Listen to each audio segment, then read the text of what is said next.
Students, welcome to my YouTube channel Ritu English classes. और आज है हमारी ईडियम की क्लास जिसमें हम पढ़ने वाले हैं सी अल्फ़ाबेट से शुरू होने वाले ईडियम्स। तो आइए चलते हैं अपने फर्स्ट ईडियम की तरफ। तो हमारा आज का जो पहला ईडियम है, ईडियम नंबर 1, जो कि सी अल्फ़ाबेट से शुरू होने वाला है, वो है, देख लेते हैं,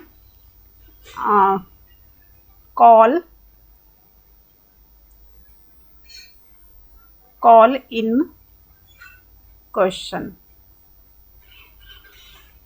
तो यहाँ पे जो हमारा फर्स्ट ईडियम है वो है कॉल इन क्वेश्चन।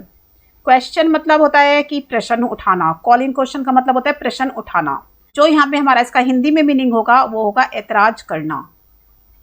ऐतराज करना। तो इसको अब इंग्लिश में अगर हम देखें तो इंग्लिश में इसका मीनिंग होगा put objection.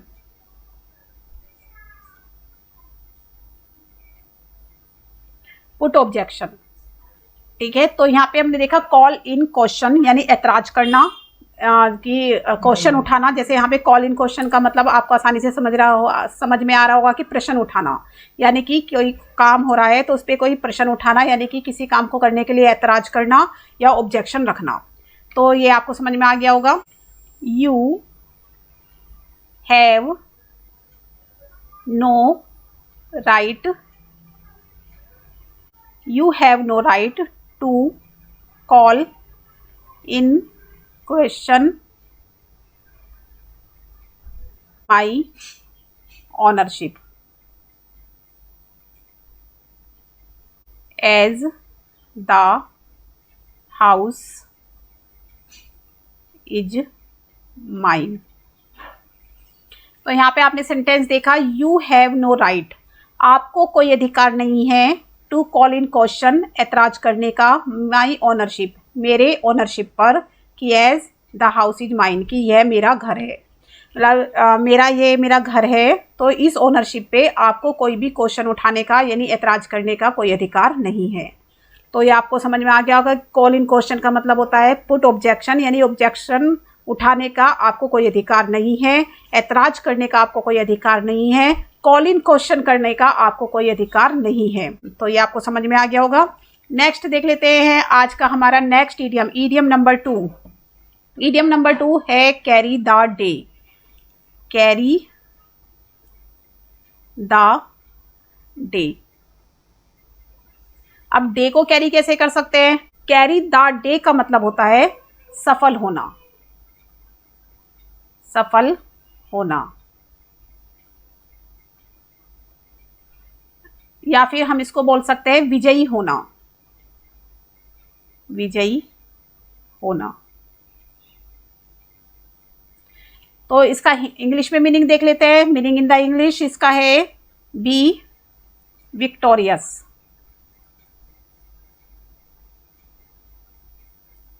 B victorious. Victorious का मतलब विजयी, बी मतलब होना, विजयी होना, कैरी द डे। अब इसको सेंटेंस के थ्रू समझते हैं। तो आइए देखते हैं, इसको एक सेंटेंस के थ्रू समझ लेते हैं। South Africa, South Africa carried the day as India lost the match. India lost the match. तो यहाँ पे सेंटेंस में साफ साफ दिख रहा है कि साउथ अफ्रीका विजयी हुआ जब इंडिया ने मैच को लोस्ट कर दिया, यानी इंडिया मैच हार गया तो साउथ अफ्रीका विजयी हो गया, सफल हो गया, बी विक्टोरियस। तो कैरिड द डे का मतलब होता है बी विक्टोरियस, यानी कि विजयी होना। तो अभी हम चलते हैं अपने ईडियम नंबर 3 की तरफ। Idiom number 3, catch red handed. तो देखो, लाल हाथ पकड़ना। अब रेड हैंडेड कैच है, रेड हैंडेड का मतलब क्या होगा? रेड मतलब लाल, हैंडेड मतलब हाथों, और कैच मतलब पकड़ना। तो लाल हाथों तो नहीं होगा, लाल मतलब रंगे हाथों, तो रंगे हाथों पकड़ना। कैच रेड हैंडेड, तो इसका मीनिंग होता है रंगे हाथों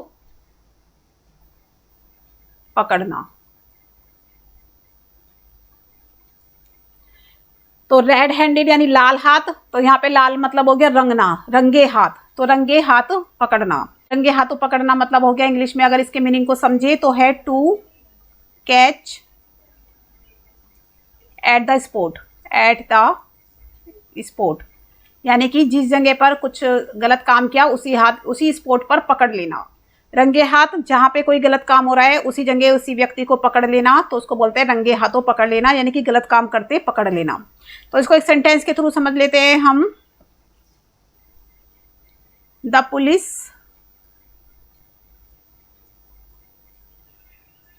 police cot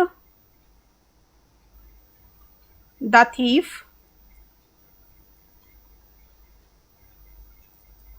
red handed yesterday। तो यहाँ पे क्या देखा कि पुलिस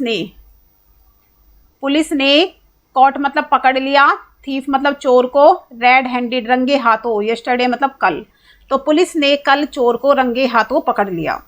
तो ये आपको समझ में आ गया होगा। कैच रेड हैंडेड का मतलब होता है रंगे हाथे पकड़ लेना। नेक्स्ट हम चलते हैं ईडियम नंबर 4 की तरफ। तो आज का हमारा ईडियम नंबर 4 है chicken hearted. Chicken hearted, chicken मतलब होता है मुर्गी का बच्चा, और हार्ट मतलब होता है दिल, यानी कि मुर्गी के बच्चे का दिल। तो चिकन हार्टेड मतलब डरपोक, इसका मीनिंग हो गया डरपोक यानी कि कमजोर दिल वाला। मुर्गी का बच्चा जैसे कमजोर दिल का होता है, डर जाता है जरा सी आहट पाते ही, तो चिकन हार्टेड को हम बोलते हैं डरपोक। डरपोक को इंग्लिश में इसका मीनिंग देखें तो बोलते हैं टिमिड। टिमिड का मतलब भी डरपोक होता है, timid. He is chicken hearted,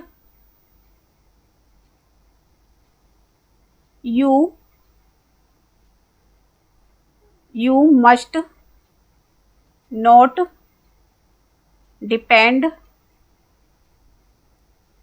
on him। तो यहाँ पे देखो ही इज चिकन हार्टेड, वह डरपोक है। ही इज टिमिड, वह डरपोक है।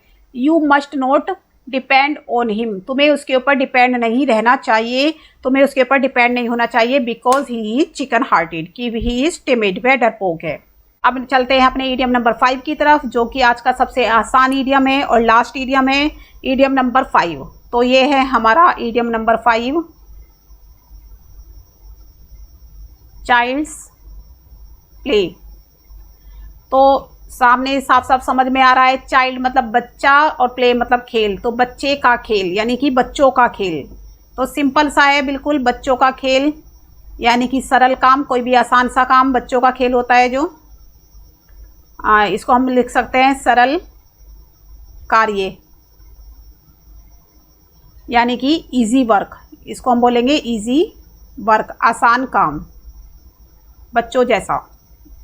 तो सबसे आसान ईडियम था आज का हमारा ये चाइल्ड्स प्ले। इसको एक सिंपल से एग्जाम्पल के थ्रू समझ लेते हैं। लर्निंग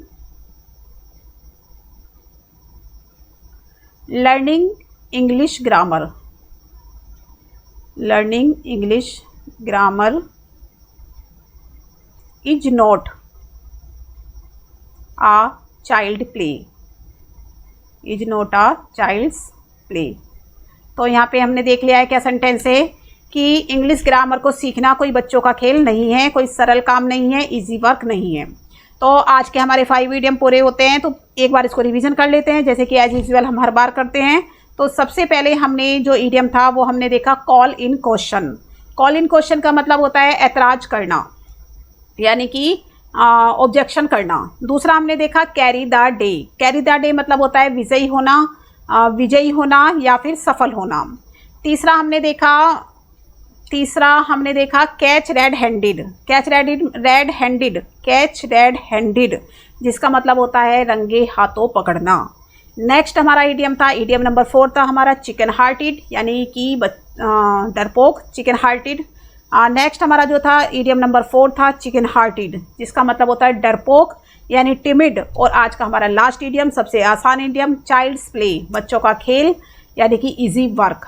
तो आई होप आपको ये इडियम आज के अच्छे लगे होंगे, और अगर आपको मेरी वीडियो ये पसंद आई हो तो प्लीज़ आप मेरी वीडियो को लाइक करें, शेयर करें और मेरे चैनल को सब्सक्राइब करें। Thank you for watching this video.